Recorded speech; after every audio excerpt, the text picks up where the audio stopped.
Hey, yo, hey everyone, Andrew here, bringing you another video review, and today we're going to be doing another DC Universe Classics review, and that is of the Wave 11 figure, Green Lantern, John Stewart. Take a look at this bad boy right here. Now, I know I haven't been doing many DC Universe Classic reviews, but there's two good reasons to that. The first reason is I just haven't been able to find them in my area at all. Since Wave 9, the last review I did, I think I've seen one Joker, one Black Canary, two Guardians, and two Black Adams, and I haven't bought any of them. Well, I have the Joker, but I bought him online. I didn't buy him in store. So I haven't been able to find any anywhere. So that's a bummer. The second reason is money. I just don't have much money, and if I'm going to spend money, it's probably not going to be on figures. I have enough figures in my room.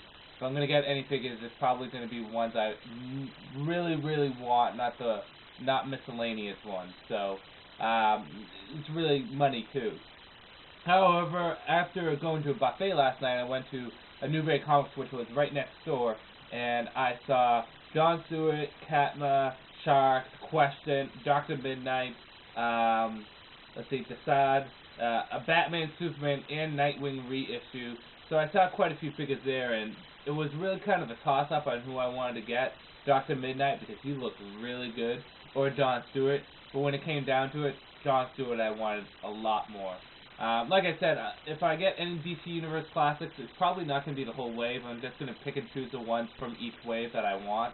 However, Wave 11, I might actually get all of them just to get the Kilowog Build-A-Figure, because I like Kilowog. And I want to increase my Green Lantern collection. Right there is pretty scarce with only 5 figures.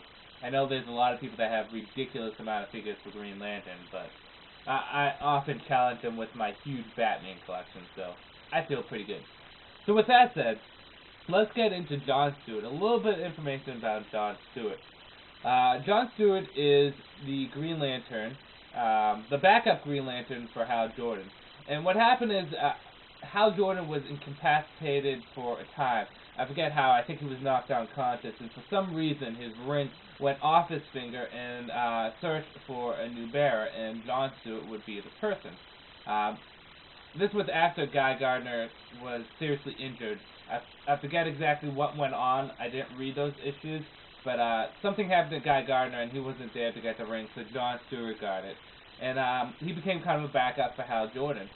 Now, John Stewart was mainly a backup for Hal Jordan until the Guardians started to like him and gave him full-fledged, I almost said Green Ranger duty, Green Lantern duty. Hal and John didn't necessarily start off on good terms.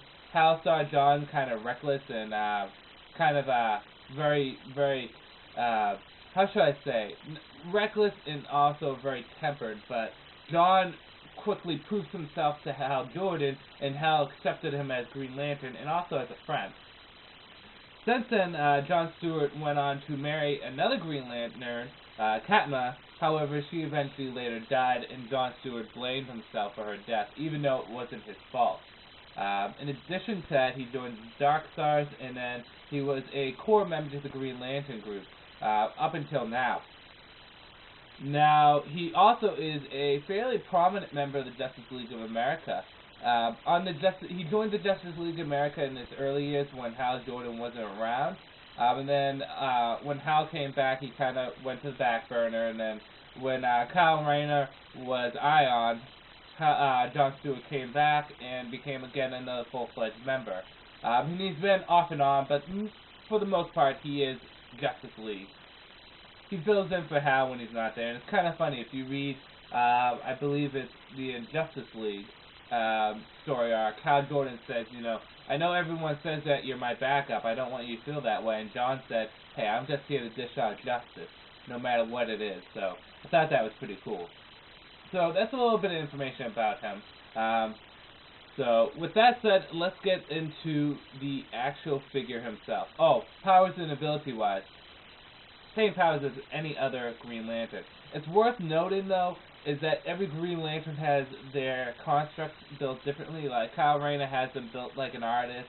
Guy Gardner just has, like, the energy flowing off him. When John Stewart makes his construct, he makes it like an architect. Every little bit, like, bolted and panel to his construct. It's all built from the within outward, so that's actually pretty cool, and I think it's one of the coolest way to build constructs. So, with that said, let's get into the figure itself. Now, Jon Stewart is just again, reusing the typical male body mold that is used for the likes of, like, Superman and Batman figures. It works with Jon Stewart because Jon was always a more muscular and bigger Green Lantern than the other ones. In addition to that, we get a brand new face and head mold for Jon Stewart, which looks very nice. It really does look very nice. It has more of a classic look, DC Universe classic. It has more of a classic look than a, well, still having kind of a modern, it's more of an afro-y, if I want to say, because back in the day, Jon Stewart had an afro, and now he has more of a buzz cut, but it kind of looks like a blend between the two. So it's a little of a modern and classic look put together. Hey, it's like a Raisin Bran Crunch. So with that said, Jon Stewart is a very impressive looking figure. While Jon Stewart's suit was not always my favorite Green Lantern suit, I still think it looks pretty good. And they pretty much got it down to a science here. The boots, the wristbands, and then the chest piece. What's really nice is they actually had metallic green on for the wristband, which was a little bit of a bittersweet because you get a little metallic here, but you don't get it on the rest of the figure. This downside.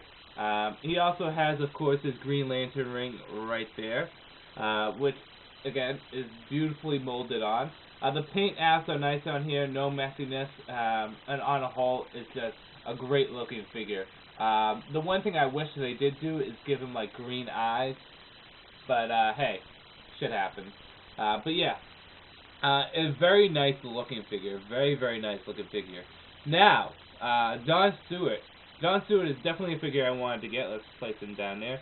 Because Jon Stewart is one of the first Green Lantern figures to get construct. Where Hal Jordan got a Lantern Ring, and, let's see, Abby Soar was the other Green Lantern that was released, got a Green Lantern Ring. Green Lantern. Wow. Lantern Battery. Hal Jordan and Katma from this wave actually both get constructs. And you have two constructs. You have this giant fist right here, which I think is kind of a standard construct for Green Lantern.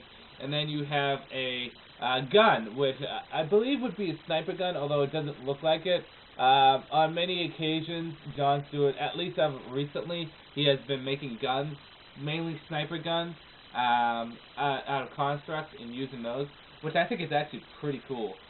These constructs fit pretty snugly in his hand. You just take the arm out and you snap that bad boy in there, and look at that. Look at that. It looks like he's going to cock knock you. Looks good. And then you take that off, and you can put the gun one on that hand also. Let's see. There we go. Let's just adjust that. And then, there we go. And the construct fits right on there. The only disadvantage, if any, is the fact that he's only wearing one ring, because they only get one ring. So it really is only logical to have one construct on at a time. I mean, it looks like it's bursting out of his hand, and then you have another one bursting out of the other hand, but there's no ring there. It just looks kind of silly. But you can still do it, and actually I do it because I like both constructs, and I think he looks badass with both of them on. But yeah. So, that is Jon Stewart. Take another look at this guy. Let's see if I can hold him in a way so that you can see on my crappy camera. So, on the whole, I'm very satisfied with this. Not only is Jon Stewart a badass character, but he's a pretty badass figure. What really bothers me about people towards Jon Stewart, people that don't understand him. A lot of people say that Jon Stewart's only a Green Lantern because he's black. I think that's a silly thing to say. If you actually read any of the Green Lantern comics, Jon Stewart's actually a very in-depth character that's weighed down by the things that happened to him in his life. I find him to be a very interesting Green Lantern. He's actually my second favorite Green Lantern. I like him more than Kyle or Gardner. And Hal Jordan's the only person I like more than Jon Stewart. So people saying stuff like that, they're idiots.